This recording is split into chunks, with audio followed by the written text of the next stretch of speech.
tapi tidak ada nikmat yang sia-sia. Afa khalaqnakum abatha, apakah kami ciptakan kamu sia-sia? Aku beri engkau nyawa, aku titipkan roh di dalam jasadmu, kuberikan kesempatan tinggal di dekat az-zikra, tapi kenapa kau menjadi ayam yang mati di lumbung padi? Perutnya mungkin kenyang, tenggorokannya mungkin tenang, matanya mungkin lapang, tidurnya lelap, tapi jiwa kosong hampa. Akibat apa? Akibat tidak diisi dengan zikir, tidak diisi dengan baca Quran, tidak diisi dengan muhasabah, tidak diisi dengan meneteskan air mata, tidak diisi dengan duduk bersama ulama, tidak diisi dengan sholat berjamaah, tidak diisi dengan kajian-kajian. Sesungguhnya setiap kita datang ke dunia ini sudah membawa benih. Tidak ada yang lahir ke dunia ini kosong hampa. Jadi kalau ada bapak-bapak yang diceramahi oleh orang motivator atau siapapun dia, mari isi anak kita dengan Islam, mari isi anak kita dengan iman. Tidak begitu guys. Kita lahir ke dunia ini bukan dalam keadaan kosong. Kita lahir sudah membawa iman. Mana dalilnya? A'udzubillahi minasyaitonirrajim. Wa idz akhadha rabbuka min bani Adam. Ingatlah ketika Allah mengambil persaksian dari seluruh anak cucu keturunan Adam. Wa ashhadahum. Allah mengambil persaksian. Ashhada yushhidu. Ashhadahum ala anfusihim. Ketika itu Allah bertanya, alastu bi rabbikum? Bukankah aku ini Rabb kamu?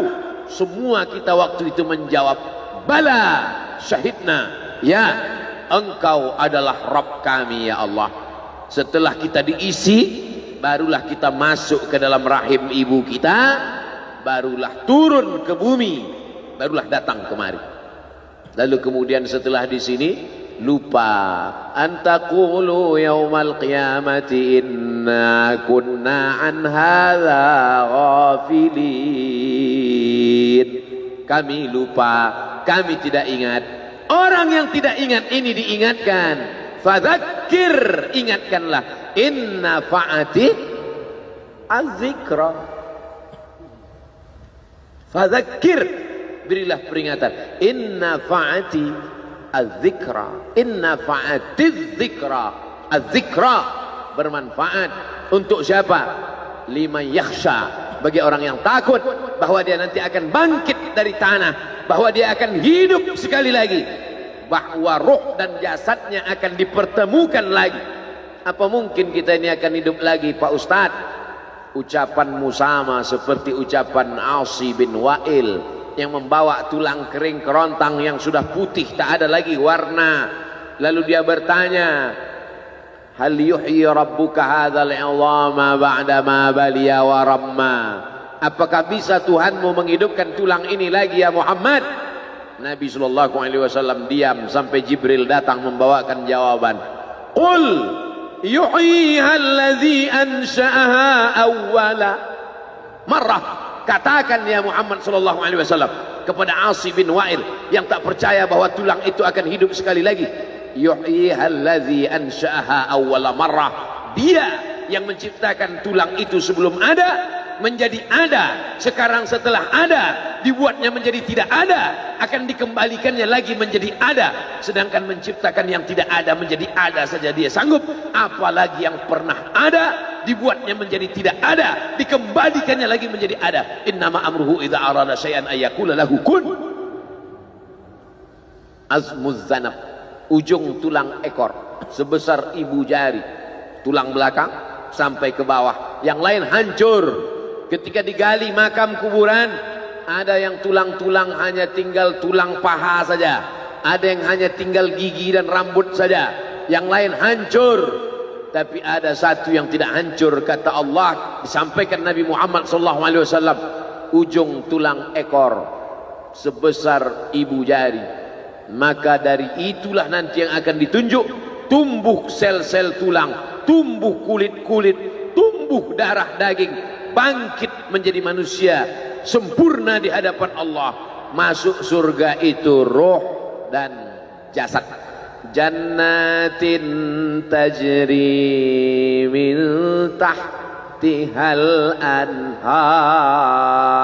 Sungai, air sungai dengan gemericiknya masuk kaki ke dalam air sungai, itu adalah jasad. Kulit menyentuh air sungai terasa dinginnya, itu jasad. Zamharira adalah cahaya matahari yang tidak tembus ke bawah. Kenapa cahaya matahari tidak tembus? Karena ada ranting-ranting kayu yang saling terkait satu dengan lain, sehingga kalau duduk di bawah maka cahaya matahari tidak tembus ke bawah. Itu jasad. Maka yang masuk surga itu adalah roh dan jasad menurut Ahlus Sunnah wal Jamaah. Kalau masuk surga cuman roh, saya nggak mau. Mimpi masuk surga. Abdul Somad akan masuk surga beserta roh dan jasad, kembali sempurna. Makanya kata Nabi, la yadkhulul jannata ajuz, tak masuk surga orang tua. Menangis semua orang tua, sedih karena tak masuk surga. Nabi tersenyum, kata Nabi, bukan kamu tua tak masuk surga, kamu akan kembali muda usia belia 30, 31, 32, 33. Karena masuk surga itu adalah orang-orang muda, anak-anak muda yang bisa menikmati dunia. Begitulah mereka masuk ke dalam surga. Apa makna ucapan Nabi itu?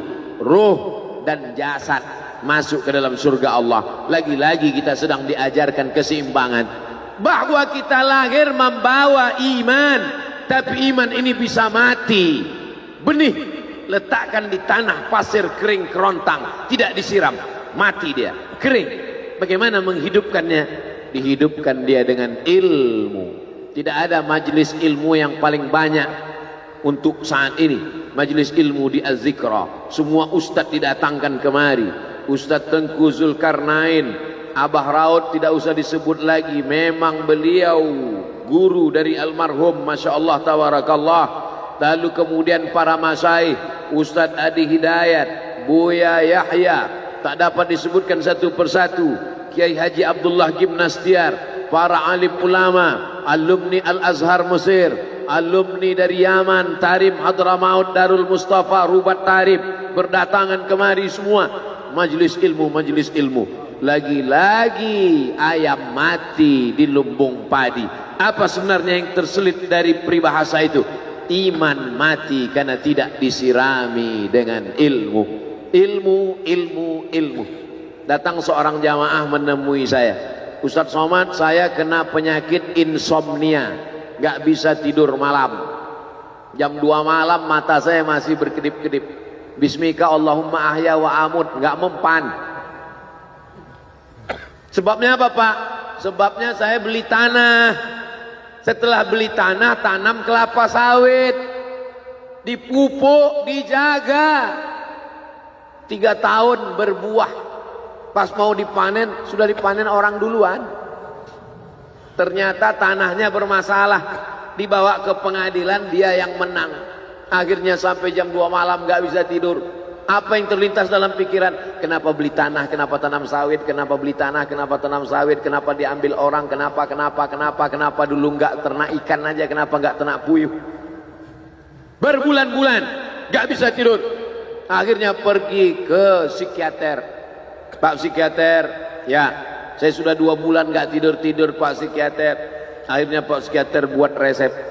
Ini obatnya, yang ini dimakan sebelum makan, yang ini dimakan setelah makan, yang ini 3 kali, yang ini 2 kali.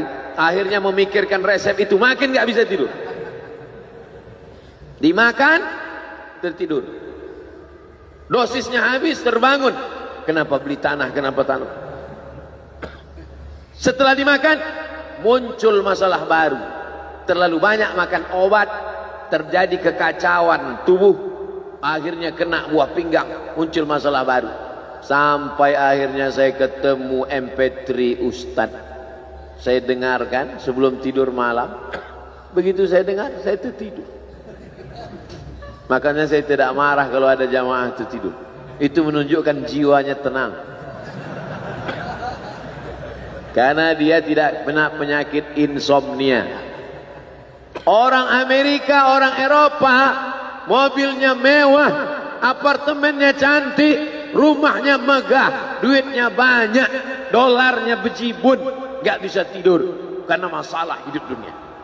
Kita naik angkot kelewatan gang. Itu menunjukkan apa? Di mana letak ketenangan itu? Huwallazi anzala sakinata fi qulubil mu'minin. Dia yang menurunkan ketenangan ke dalam hati orang yang beriman. Oleh sebab itu maka iman ini mesti disiram dengan ilmu. Majelis ilmu adalah majelis zikir. Majelis ilmu adalah majelis turunnya rahmat dan barakah. Majtama'a qaumun fi baitin min buyutillah. Sekelompok orang berkumpul di rumah Allah, yatsluna kitab Allah, membaca ayat-ayat Allah, wa yatadarasunahu fima bainahum, mengkaji isinya. Nazalat alaihimus sakinah, turun ketenangan. Wasyat bihimur rahmah, turun rahmat kasih sayang Allah. Haffat bihimul malaikah, dikelilingi oleh para malaikat. Wa dzakarahumullahu fi man indah, dibanggakan Allah Ta'ala dengan para malaikat. Tadi malam ketemu dengan murid dari Syekh Muhammad Yasin bin Isa Al-Fadani di Zawiyah Raudhah. Ketemu, cium tangan, barokah, zikir, solawat, tenang jiwa. Lalu kemudian subuh ini ketemu dengan Abah Raud, ketemu dengan para penghafal Quran, ketemu dengan santri-santri, tenang jiwa. Tidak ada yang menenangkan jiwa ini selain daripada majlis zikir, majlis ilmu. Betapa meruginya ayam-ayam mati di lumbung padi. Benih tidak disiram, mati. Benih yang disiram dengan majlis ilmu tumbuh, tapi tidak berbuah. Maka mesti disiram pakai pupuk buah. Datang konsultasi. Ini kenapa tidak berbuah? Kenapa ini tidak berbuah? Karena ternyata dia mesti diamalkan. Sudah dapat ijazahnya, sudah talaqi, sudah halaqah, kenapa enggak berbuah? Belum diamalkan. Paksa-paksakan diri sebelum tidur malam, wudhu dulu, sholat witir. Paksa-paksakan diri bangun malam, tahajud. Paksa-paksakan diri siang, sholat qabliyah, sholat ba'diyah. Paksa-paksakan diri pagi, sholat duha. Paksa-paksakan diri, sholat subuh berjamaah. Barulah dia berbuah. Kalau dia tidak berbuah, dia hanya sekedar pokok kayu yang hanya membuat sampah saja. Tapi paling tidak tempat orang bernaung di bawah ketika panas. Tapi manfaatnya tidak sesuai karena yang ditunggu itu buahnya. Masa pohon kayu rindang besar tidak berbuah, sementara semangka yang kecil buahnya besar. Oleh sebab itu maka mesti berbuah. Benih disiram, berbatang, berputih, berbuah. Buahnya ranum, cantik dan indah. Begitu dibelah tak bisa dimakan. Kenapa? Ulat semua isinya.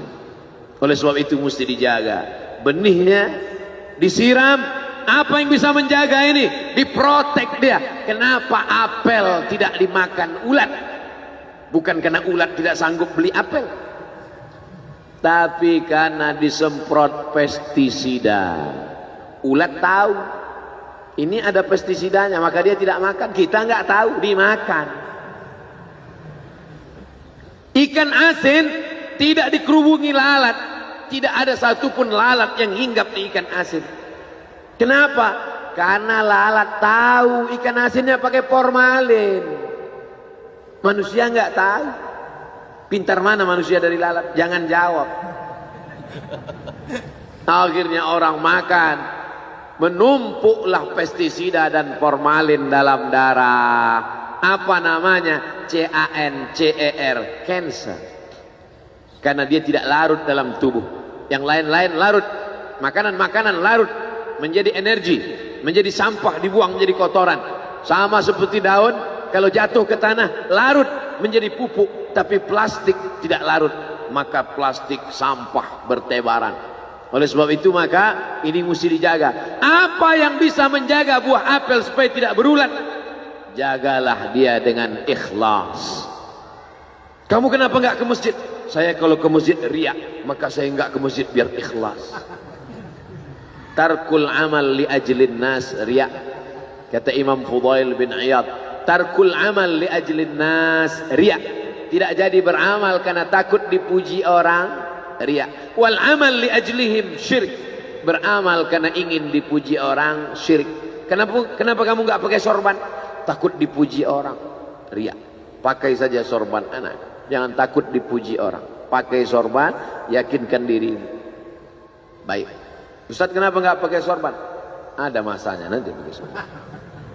Tarkul amal li ajlin nas, riya. Tapi beramal, tapi saya nggak tahan Pak Ustaz, dipuji orang. Luruskan, karena pujian pasti akan selalu datang.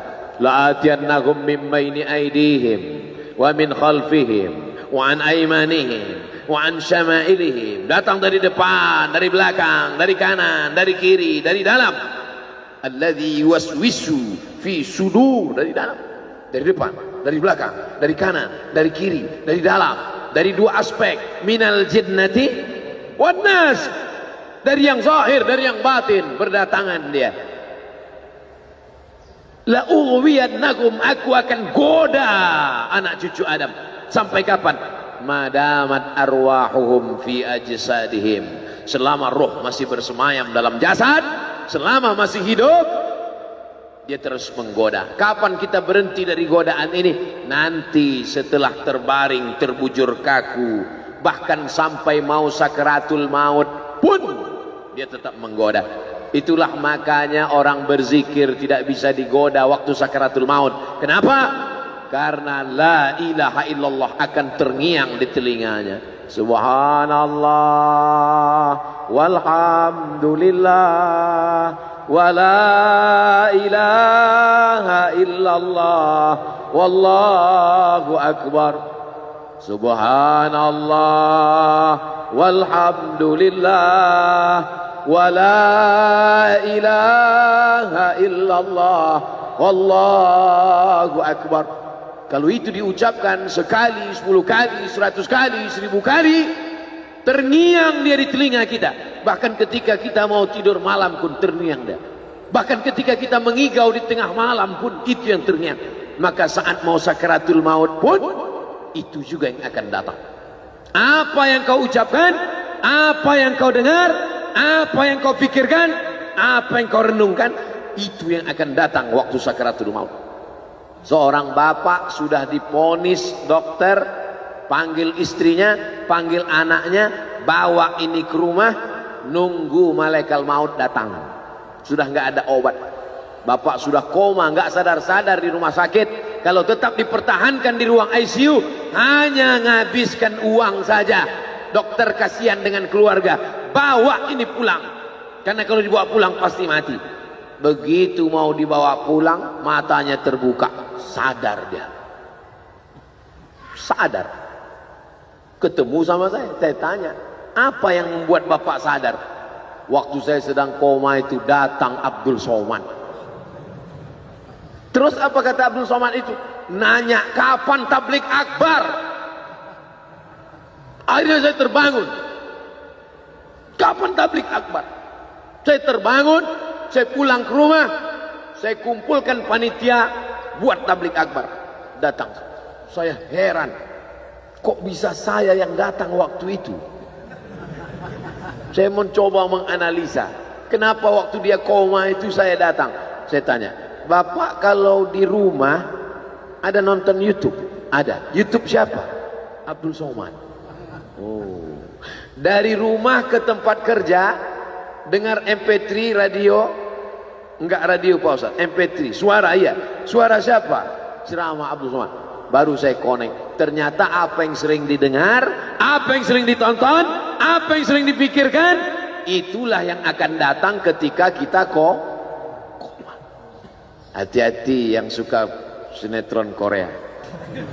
Hati-hati yang suka Bollywood. Itu yang akan datang nanti waktu kau koma.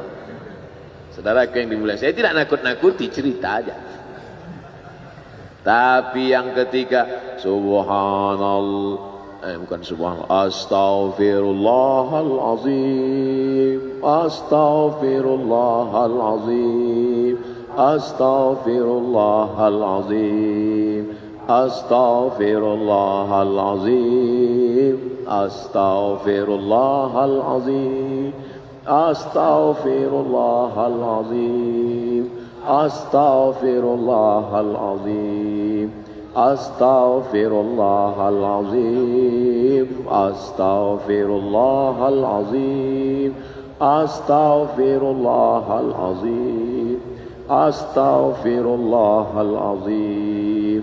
Astaghfirullahal azim. Astaghfirullahal azim. Astaghfirullahal azim.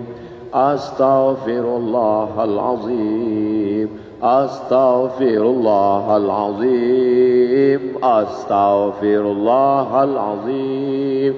Astaghfirullahal azim. Astaghfirullahal azim. Astaghfirullahal azim. Mudah-mudahan saat kita akan sakaratul maut, itulah yang akan datang ke telinga.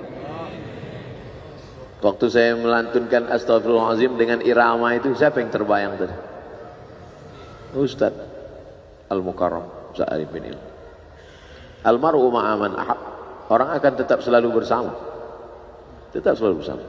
Itulah lantunan pertama yang saya dengar pertama kali di Pekanbaru, di halaman sekolah polisi SPN Pekanbaru. Sekarang sekolah polisi itu sudah jadi kantor Kapolda karena pindah. Setiap saya lewat di situ, kenangan. Di sinilah pertama kali, dan itulah lagu itulah sampai hari ini. Maka kalau saya lantunkan, saya ingat orangnya, saya terbayang wajahnya. Itu betul kata Nabi, almar'u ma'aman ahab. Orang tidak akan pernah. Saya kalau diundang untuk ceramah kemarin berpikir 2-3 kali. Dulu saya membaca riwayat tentang Bilal bin Rabah yang pindah ke Damaskus setelah Nabi meninggal. Saya tidak paham cerita itu, karena Bilal bin Rabah pindah ke Damaskus, tidak mau azan lagi. Gak mengerti saya kisah itu. Ya, yang saya pahami, setelah Nabi meninggal, dia pindah ke Damaskus, azan di Damaskus, Suriah. Diminta oleh Abu Bakar supaya datang ke Madinah azan, gak mau. Diminta oleh Sayyidina Umar, Bilal datang ke Madinah azan, enggak. Sampai akhirnya datang Sayyidina Al-Husain. Kata Sayyidina Al-Husain, datanglah. Bilal datang. Datang Bilal dari Damaskus ke kota Madinah, dan dia azan. Azannya tidak selesai. Kenapa tidak selesai? Karena dia merasakan kalau dia azan, bahwa nanti yang jadi imam Rasulullah. Dan ternyata perasaan itu sama bagi orang Madinah. Orang Madinah mendengar suara itu dulu lama sekali, dulu 3-5 tahun yang lalu. Dan kalau sudah suara itu terdengar, pasti nanti imamnya adalah Rasulullah. Ramai mereka datang. Luar biasa ini azan, kata mereka. Karena kalau sudah azan ini yang pasti nanti imamnya.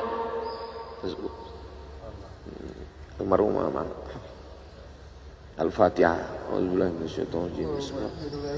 Alhamdulillahirabbil alamin. Arrahmanir rahim. Maliki yaumiddin. Iyyaka na'budu wa iyyaka nasta'in.